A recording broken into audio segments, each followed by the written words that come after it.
Hi friends, സ്നേഹപൂർവ്വം ക്ഷമയുടെ പുതിയ എപ്പിസോഡില് ഗൗതം കല്യാണ മണ്ഡപത്തിൽ നിന്ന് ചന്ദ്രശേഖരനെ വിളിച്ചിട്ട് വരുൺ ഇവിടെ എത്തി, എന്താ സംഭവിച്ചത് എന്ന് നോക്കുമ്പോ ചന്ദ്രശേഖരൻ പറയും, നമ്മുടെ ആൾക്കാര് അവനെ പിന്തുടർന്ന് കറക്റ്റ് സമയത്ത് അവിടെ എത്തിയതാ. പക്ഷേ അതിനിടയില് വേറൊരു സംഘം വന്നു, കുറച്ചുകൂടി കരുത്തു കൂടിയവർ. ഗൗതം ചോദിക്കും, അതാരാ? ചന്ദ്രശേഖരൻ പറയും, അതറിയില്ല, ചിലപ്പോ നമ്മുടെ തീരുമാനങ്ങൾ മണത്തറിഞ്ഞ് വരുൺ തന്നെ അവരെ ഏർപ്പാടാക്കിയതാണോന്ന് എനിക്കൊരു സംശയം. ഗൗതം ചോദിക്കും, ഇനി എന്താ ചെയ്യാ? ഞാൻ അല്പം കഴിഞ്ഞ് മണ്ഡപത്തിൽ എത്തിക്കോളാം. അപ്പോഴും ഗൗതം പറയും, മണ്ഡപത്തിനകത്ത് എത്തിക്കഴിഞ്ഞാലും ഇനിയും എന്തെങ്കിലും ചെയ്യാൻ കഴിയുമോ നോക്ക്. ചന്ദ്രശേഖരൻ പറയും, അതിനുള്ള ശ്രമം തന്നെയാണ്. താലി കെട്ടുന്ന മുഹൂർത്തത്തിന് ഇടയിൽ എപ്പോ വേണമെങ്കിലും അത് സംഭവിക്കാം. നീ ഫോൺ വെച്ചോ എന്ന് പറഞ്ഞ് അവരുടെ സംസാരം നിർത്തുക. ശേഷം പിന്നീട് കാണിക്കുന്നത് റോഷ്നി ഇങ്ങനെ മാറി നിൽക്കുമ്പോ കൽപ്പന വന്നിട്ട് വയ്ക്കും, നീ എന്താ ഇവിടെ മാറി നിൽക്കുന്നത്? റോഷ്നിക്ക് ദേഷ്യം വരികയാണേ. പിന്നെ എന്താ ചെയ്യേണ്ടത്? മണവാട്ടി വരുമ്പോ കാല് കഴുകിച്ചു കൊടുക്കണോ? ചിലപ്പോ നിങ്ങളെല്ലാരും കൂടി അതും ചെയ്യിപ്പിക്കുക എന്നെ കൊണ്ട്. എന്നെ എന്തിനാ ഇങ്ങനെ വിഡ്ഢിവേഷം കിട്ടിച്ചേ? ഞാൻ വരില്ലായിരുന്നല്ലോ. എല്ലാരും കൂടി ചേർന്ന് എന്തൊക്കെയായിരുന്നു? എന്നിട്ടിപ്പോ എന്താ? വരുൺ കൂളായി ഓഡിറ്റോറിയത്തിലെത്തി. നിങ്ങളുടെ ആ ചെറിയച്ഛനെ കൊണ്ട് ഒന്നും നടക്കാൻ പോകുന്നില്ല. വെറുതെ അല്ല അയാളും അയാളുടെ കുടുംബം ഇങ്ങനെ ആയിപ്പോയത്. കൽപ്പന പറയും, ശരിയാ റോഷ്നി, എല്ലാരും കൂടെ നിന്നെ ഇതിലേക്ക് വലിച്ചഴിച്ചു, പ്രത്യേകിച്ച് ഞാൻ. അത് പക്ഷേ എന്തുദ്ദേശം കൊണ്ടായിരുന്നു എന്ന് നിനക്കറിയാലോ. മോളെ, നിന്റെ നന്മയെ ഞാൻ ആഗ്രഹിച്ചത്. റോഷ്നി പറയും, കള്ളം പറയണ്ട, എന്റെ നന്മയെക്കുറിച്ച് ആരും ചിന്തിച്ചില്ല. കണിമംഗലം, ചന്ദ്രശേഖരന്റെ നേട്ടം, ചേച്ചിയുടെ നേട്ടം, അങ്ങനെയൊക്കെയല്ലേ ചിന്തിച്ചത്. അതിന് എന്നെ കരുവാക്കിയെന്നേ ഉള്ളൂ. കൽപ്പന പറയും, നീ എന്നെ സംശയിക്കില്ലേ? റോഷ്നി പറയും, ഈ കെട്ടും വലം വെക്കലും കാണാൻ ഞാൻ ഇവിടെ നിൽക്കില്ല. എന്നെ കണ്ടില്ലെങ്കിലേ ഞാൻ പോയിന്ന് കരുതിയാൽ മതി, എന്നെ തിരക്കാൻ നിൽക്കണ്ട. അപ്പോഴും കൽപ്പന പറയും, എടി പ്ലീസ്, ഞാൻ പറയുന്നത് കേൾക്ക്. നമ്മൾ ഉണ്ടാക്കിയ തടസ്സങ്ങളൊക്കെ മറികടന്ന് വരുൺ താലി കെട്ടിയാലും അവളെ ഞാൻ സ്വസ്ഥതയോട് കൂടി ജീവിപ്പിക്കില്ല. നിനക്ക് പകരം കണിമംഗലത്തേക്ക് കാലെടുത്ത് വെക്കുന്ന ഒരുത്തിയും മനസമാധാനത്തോടു കൂടി ഒരു രാത്രി പോലും ഉറങ്ങില്ല. റോഷ്നിക്കും അതുകൊണ്ട് എനിക്കെന്താ ഗുണം? എനിക്കെന്താ ഇതിൽ കാര്യം? കൽപ്പന പറയും, ഇപ്പൊ എന്റെ അടുത്ത് മറുപടിയില്ല. പക്ഷേ ഒരിക്കൽ വരുണും അവളും വേർപിരിഞ്ഞതിനു ശേഷം ഇതിനുള്ള മറുപടി ഞാൻ നിനക്ക് തരും. കെട്ടുന്ന താലി എത്ര ഭദ്രമാണെങ്കിലും ഈ ജീവിതം ഭദ്രാവില്ല. അത് ഈ കൽപ്പന തീരുമാനിച്ചതാ എന്ന് പറഞ്ഞ് കൽപ്പന അവിടെ നിന്ന് പോവാ. അതിനുശേഷം പിന്നീട് കാണിക്കുന്നത് പ്രിയ അഭിനയിക്കാൻ പോകുന്ന സിനിമയുടെ ഷൂട്ടിംഗ് ലൊക്കേഷനാണ്. അവിടെ ഡയറക്ടറും പ്രൊഡ്യൂസറും ഒക്കെ ഉണ്ട്. അങ്ങനെ ഡയറക്ടർ പറയും, പൂജയ്ക്ക് ശേഷം നായകന്റെയും നായികയുടെയും ഒരു ചെറിയ ഷൂട്ട് ഉണ്ട്, ദാ ആ ഭാഗത്ത്. ഓക്കെ സാർ എന്ന് പറഞ്ഞ അങ്ങേര് പോവാ. അപ്പോഴേക്കും നമ്മുടെ നായകൻ വരും. കറക്റ്റ് ടൈമിന് എത്തിയല്ലോ. ദാ ഞങ്ങളെ കാണാനല്ല, നിങ്ങളെ കാണാനായിരിക്കും തിയേറ്ററിലേക്ക് ആളുകൾ എത്തുന്നത്. ദാ പ്രൊഡ്യൂസർ അപ്പുറത്തുണ്ട്, കണ്ടിട്ട് വരൂ എന്ന് പറഞ്ഞ അങ്ങനെ പറഞ്ഞേക്കും. പ്രൊഡ്യൂസർ ഈ സമയം ആരോടെ ഫോണിൽ സംസാരിക്കാണ്. അങ്ങനെ അപ്പോഴായിരിക്കും നമ്മുടെ നായകൻ വരുന്നത്. വന്ന് ഗുഡ് മോർണിംഗ് പറഞ്ഞിട്ട് അവര് സംസാരിക്കാൻ തുടങ്ങാ. അങ്ങനെ ദൈവാനുഗ്രഹം കൊണ്ട് നമ്മുടെ ഷൂട്ടിംഗ് തുടങ്ങാം. സാറിന്റെ അനുഗ്രഹം വേണം എന്ന് പറഞ്ഞ് കാല് തൊടുമ്പോ പ്രൊഡ്യൂസർ പറയും, കാല് തൊട്ടവരൊക്കെ കാല് വാരുന്ന ഇൻഡസ്ട്രിയാണ്, അങ്ങനെയായി പോവരുത്. അപ്പൊ നായകൻ പറയും, എന്റെ ഭാഗത്തുനിന്ന് അങ്ങനെയൊന്നും ഉണ്ടാവില്ല സാർ. അപ്പൊ പ്രൊഡ്യൂസർ പറയും, എന്നാ കൊള്ളാം, ചെല്ലേ. അങ്ങനെ അവിടുന്ന് പോയി കഴിയുമ്പോ പ്രൊഡ്യൂസർ വിചാരിക്കും, ഇവനൊക്കെ സൂപ്പർ സ്റ്റാർ ആയി കഴിഞ്ഞാൽ ഇവന്റെ ഡേറ്റ് അന്വേഷിച്ച് ഞാൻ നടക്കേണ്ടി വരും എന്ന് പറഞ്ഞു നിൽക്കുമ്പോഴേക്കും ശരത്ത് അങ്ങോട്ട് വരും. എവിടെയോ ഹീറോയിൻ, നിങ്ങൾ ഒന്നിച്ചു വരാന്നല്ലേ പറഞ്ഞത്? ശരത്ത് പറയും, പ്രിയങ്ക കൃത്യസമയത്ത് എത്തും. അയാൾ പറയും, തന്നെ കുറെ നേരമായിട്ട് പ്രൊഡ്യൂസർ അന്വേഷിക്കുന്നുണ്ട്, വാ. ശരത്ത് പേടിച്ചുകൊണ്ടാ പോകുന്നത്. Good morning sir. പ്രൊഡ്യൂസർ പറയും, ഗുഡ് മോർണിംഗ് ഒക്കെ അവിടെ ഇരിക്കട്ടെ, എവിടെ ഹീറോയിൻ? ഇപ്പൊ വരും സാർ. പ്രൊഡ്യൂസർ പറയും, ആ പെൺകുട്ടിയുടെ കാര്യത്തില് എനിക്ക് എന്തോ സംശയമുണ്ട്. ലക്ഷങ്ങൾ ചെലവാക്കി ഷൂട്ടിംഗ് വെച്ചിട്ട് അവൾ അവസാനം എന്നെ തേച്ച് കളയിടൂ. ആദ്യ സിനിമയാ, ആദ്യമായി ഹീറോയിനായിട്ട് അഭിനയിക്കുന്ന സിനിമയാ. കുറച്ചു മുമ്പെത്തിന്ന് കരുതി നഷ്ടപ്പെടാനൊന്നുമില്ല, ഒന്ന് നോക്കട്ടെ, എന്നിട്ട് മതി ജാടയൊക്കെ എന്ന് അവളോട് പറഞ്ഞേക്ക്. ശരത്ത് പറയും, അയ്യോ ജാടയില്ല സാർ, ഇപ്പൊ ഇറങ്ങിയിട്ടുണ്ടാവും. പ്രൊഡ്യൂസർ പറയും, കൃത്യസമയത്ത് എത്തിക്കൊള്ളണം. ക്യാഷ് മുടക്കി ഞാനിവിടെ ഇരിക്കുന്നത് മണ്ടനാവാനല്ല. എനിക്ക് 1 രൂപ നഷ്ടപ്പെട്ടാലും അത് ആയിരങ്ങളായി തിരിച്ചു തരേണ്ടി വരും, അത് താനായാലും തന്റെ ഹീറോയിനായാലും. മനസ്സിലായല്ലോ? ശരത്ത് ഇത് കേട്ട് പേടിക്കുക. പ്രൊഡ്യൂസർക്ക് കോള് വരുമ്പോ പ്രൊഡ്യൂസറുടെ കൂടെയുള്ള ആളെ ശരത്തിനെ പിടിച്ചു വലിച്ചു കൊണ്ടുപോയിട്ട് പറയും, എടാ ഒന്ന് വിളിച്ചു നോക്ക് എന്ന് പറഞ്ഞ് ശരത്തിന്റെ ഒന്ന് ഫോൺ വാങ്ങിച്ചിട്ട് വേഗം പ്രിയങ്കനെ വിളിക്കുക. റിംഗ് ഉണ്ട്, സംസാരിക്കേ. ശരത്ത് പറയും, എന്റെ ഫോണല്ലേ എന്ന് പറഞ്ഞിട്ട് അത് വാങ്ങിച്ചു പോവാണേ പ്രിയങ്കനെ വിളിച്ചോണ്ട്. കല്യാണ മണ്ഡപത്തില് എല്ലാവരും നല്ല ഹാപ്പിയാണ്. അച്ഛൻ യശോദാമ്മയോട് ചോദിക്കും, എടോ അവൾക്ക് മനംമാറ്റൊന്നും ഇല്ലല്ലോ? അമറും, ഇല്ല, വെറുതെ മനസ്സ് വിഷമിപ്പിക്കണ്ട. അവളുടെ കൂട്ടുകാരികളും രാധികയും ചേർന്ന് അവൾ ഒരുക്കിക്കൊണ്ടിരിക്കുക. നല്ല മുഖത്തോടെ അവൾ ഇരിക്കുന്നത്. തിരുമേനി പറയും, ഇതൊന്ന് കഴിഞ്ഞു കിട്ടുന്നത് വരെ സത്യം പറഞ്ഞാൽ മനസ്സിനൊരു സമാധാനമില്ല. രാധിക അവളുടെ കൂടെ തന്നെയുണ്ട്. നമ്മുടെ അവസ്ഥയും കുടുംബത്തിന്റെ അവസ്ഥയൊക്കെ അവൾ കൃത്യമായി പറഞ്ഞു കൊടുത്തോളും പ്രിയങ്കയ്ക്ക്. നമ്മളെക്കാളും നന്നായിട്ട് അവള് ചെയ്യും. പിന്നെന്താ? തിരുമേനി പറയും, എങ്കിലും എനിക്ക് പ്രിയങ്കയെ ഒന്ന് കാണണം, ഒന്ന് സംസാരിക്കണം. അമ്മയ്ക്കും ഇതിനിടയിൽ ഇപ്പൊ ഒരു സംസാരം വേണോ? അച്ഛൻ പറയും ഒന്ന് മനസ്സമാധാനത്തോടെ ഇവിടെ നിൽക്കാൻ കഴിയണ്ടേ, താൻ വരിക എന്ന് പറഞ്ഞ് അവര് പ്രിയങ്കയുടെ അടുത്തേക്ക് പോവാ. പ്രിയങ്കയാണെങ്കിൽ ഒട്ടും താല്പര്യമില്ലാണ്ടയാ ഒരുങ്ങാൻ ഇരുന്ന് കൊടുത്തിരിക്കുന്നത്. രാധിക ഇങ്ങനെ എല്ലാം ഒരുക്കി കൊടുക്കുക. ഓരോ ആഭരണങ്ങൾ ഇടുമ്പോഴും നിനക്ക് ഭംഗി കൂടിക്കൂടി വരിക.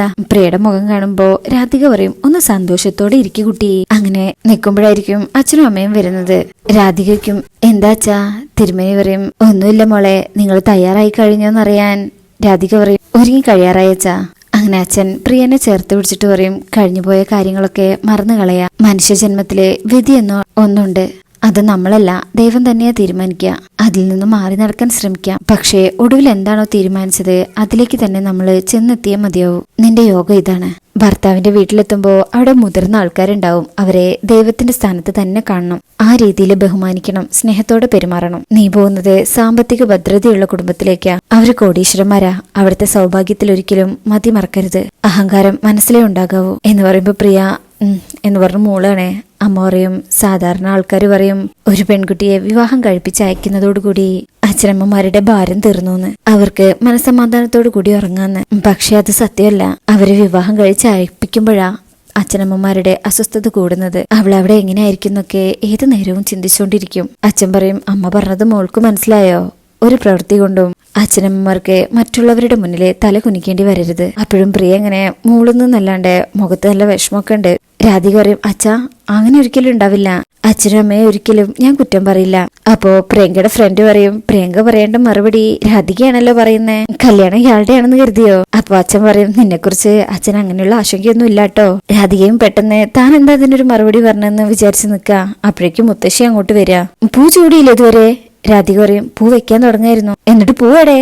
രാധിക പറയും എടുത്തിട്ട് വരാം. പിന്നെ നീ എന്തിനാ ഇവിടെ വാ പൊളിച്ചു നിൽക്കുന്നേ, പോ എടുത്തോണ്ട് വാടി എന്ന് പറഞ്ഞ് എപ്പോഴും രാധികയുടെ ദേഷ്യത്തോടു കൂടി തന്നെ സംസാരിക്കുക. ദേവാ അവിടെ നിന്നെ ആളുകൾ തിരക്കുണ്ട്, വാ. അങ്ങനെ തിരുമേനി മോളെ അച്ഛൻ അങ്ങോട്ട് പോയിട്ട് വരാം, അച്ഛൻ പൊക്കോ, എന്നെ കൊണ്ട് ഒരു ബുദ്ധിമുട്ടും ഉണ്ടാവില്ല. അങ്ങനെ അച്ഛനും അമ്മയും മുത്തശ്ശി അവിടെ നിന്ന് പോവാ.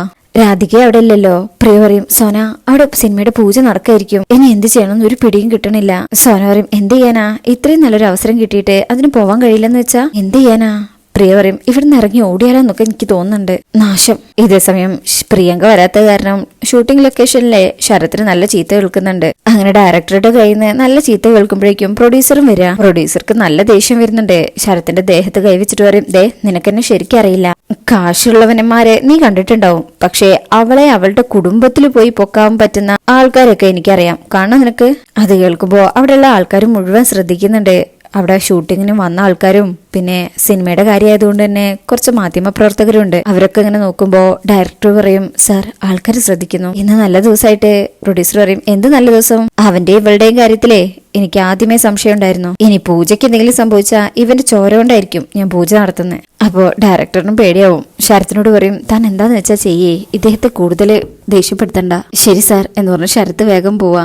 അപ്പൊ പ്രൊഡ്യൂസർ ഡയറക്ടറോട് ചൂടാവുമ്പോ ഡയറക്ടർ പറയും സാർ ഇതൊക്കെ ഇൻഡസ്ട്രിയില് സർവ്വസാധാരണമാണ്, തനിക്കിത് സാധാരണയായിരിക്കും പക്ഷെ എനിക്കല്ല, തനിക്ക് ഞാൻ കാണിച്ചു തരുന്നുണ്ട് എന്ന് പറഞ്ഞിട്ട് മൂപ്പരടന്ന് പോവാ. ശേഷം പിന്നീട് കാണിക്കുന്നത് മണ്ഡപത്തിലാണ്. അവിടെ രണ്ടു കൂട്ടരുടെയും അച്ഛനമ്മമാരെ വരുന്നവരെയൊക്കെ അവിടെ നിന്ന് സ്വീകരിക്കുക. വരുണും ആൾക്കാരോടൊക്കെ സംസാരിക്കുന്നുണ്ട്. സൂര്യയുടെ അടുത്ത് എന്നിട്ട് പറയും ഏട്ടാ ഞാൻ ഒന്ന് വാഷ്റൂമിൽ പോയിട്ട് വരാം. സൂര്യയ്ക്കും ഈ സമയത്തോ, അത്രയ്ക്ക് ടെൻഷൻ ഉണ്ടോ നിനക്ക്? പിന്നെ ഇത് എത്രാമത്തെ തവണയാടാ?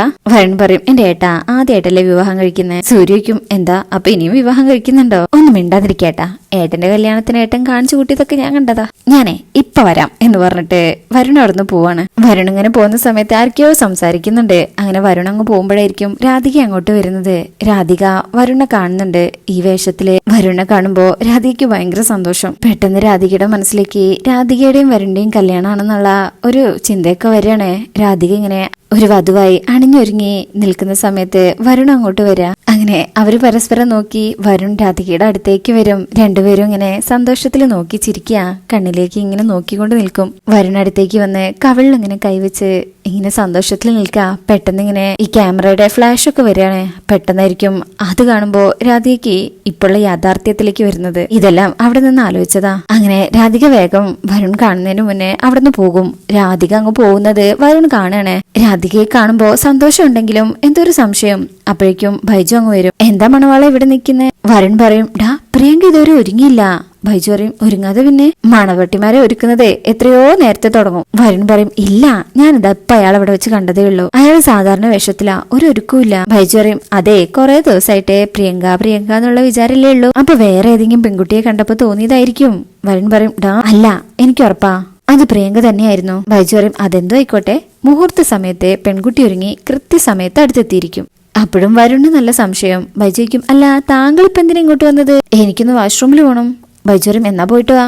അല്ല എന്നാലും എന്ന് പറഞ്ഞ രാധിക ഒരുങ്ങാത്തതിനെ കുറിച്ചാണ് വരുണിന്റെ സംശയം. എന്നാ ബൈജു വേഗം വരുണിനെ അവിടുന്ന് പറഞ്ഞയക്കാം. വെറുതെ ആവശ്യമില്ലാത്ത ഓരോന്ന് ആലോചിച്ചിട്ട് ദൈവമേ ഈ കല്യാണം ഒന്ന് കഴിഞ്ഞിട്ടിയാ മതിയായിരുന്നു. അപ്പോഴും വരുണിന് സംശയമുണ്ട്. എങ്കിലും ഷാ എന്ന് പറഞ്ഞു വരുണും പോവാ. അങ്ങനെ നിൽക്കുമ്പോഴേക്കും മണ്ഡപത്തിലേക്ക് ശരത്ത് വരികയാണ്. ശരത്ത് അവിടെ ഇങ്ങനെ പ്രിയങ്കരനെ നോക്കുന്നുണ്ട്. ഈ സമയം തിരുമേനി ശരത്തിനെ കാണാണ്. തിരുമേനിക്ക് ഓൾറെഡി ശരത്തിനെ അറിയാലോ. ശരത്തിനെ കാണുമ്പോ അങ്ങനെ ഒന്ന് പേടിക്കും. ശരത്തിന്റെ അടുത്തേക്ക് പോവാ. ഈ സമയം ശരത്ത് കണ്ടിട്ടില്ല. ശരത്ത് അവിടെ ഇരിക്കുന്ന ഒരു ചേച്ചിയോട് ചോദിക്കും ഈ വധു ഒരുങ്ങുന്ന റൂം ഏതാ? അപ്പൊ ആ ചേച്ചി ചോദിക്കും എന്തിനാ? ഞാനേ വീഡിയോഗ്രാഫറുടെ അസിസ്റ്റന്റ് ആണ്. വധു ഒരുങ്ങുന്ന മുറി അറിയണം, ലൈറ്റപ്പ് ചെയ്യാനേ, ഒരുങ്ങുന്ന വീഡിയോ എടുക്കാനാ. അപ്പൊ അവര് പറയും ദാ അവിടെയാണ്. താങ്ക്സ് ചേച്ചി എന്ന് പറഞ്ഞ് ശരത്ത് അങ്ങ് പോവാൻ തുടങ്ങുക. ഈ സമയം ദേവനാരായണൻ മുത്തശ്ശിയുടെ അടുത്ത് ചെന്നിട്ട് അമ്മേ എന്ന അമ്മേനെയും യശോദയും വിളിച്ചിട്ട് പറയും ദാ ആ നിൽക്കുന്ന പയ്യനെ കണ്ടോ, ദാ അവനാണ് പ്രിയങ്കയുടെ കൂട്ടുകാരൻ എന്നിങ്ങനെ ശരത്ത് അങ്ങോട്ട് വന്നത് കാണിച്ചു കൊടുത്തിട്ട് ശരത്ത് എന്തിനാണ് വന്നതെന്നൊക്കെ ഇങ്ങനെ അച്ഛനൊരു ഊഹം വെച്ച് അവരോട് പറയാൻ തുടങ്ങുക. ശേഷം പിന്നീട് കാണിക്കുന്നത് ശരത്ത് ഒരു പെൺവേഷം കെട്ടിയിട്ട് പ്രിയയുടെ റൂമിലേക്ക് വരികയാണ്. അങ്ങനെ പെട്ടെന്നൊരാൾ വരുന്ന കാണുമ്പോ ഇവര് ഞെട്ടാ. ശരത്ത് മുഖം മറച്ചിട്ടാ വരുന്നത്, കണ്ണു മാത്രമേ കാണുന്നുള്ളൂ. അപ്പോ ഇങ്ങനെയൊക്കെയാണ് ഈ എപ്പിസോഡിലുള്ളത്. അപ്പൊ ഇന്നത്തെ റിവ്യൂ ഇഷ്ടപ്പെട്ടിട്ടുണ്ടെങ്കിൽ ചാനൽ എല്ലാവരും ഒന്ന് ലൈക്ക് ചെയ്ത് സബ്സ്ക്രൈബ് ചെയ്ത് സപ്പോർട്ട് ചെയ്തേക്കണേ. താങ്ക്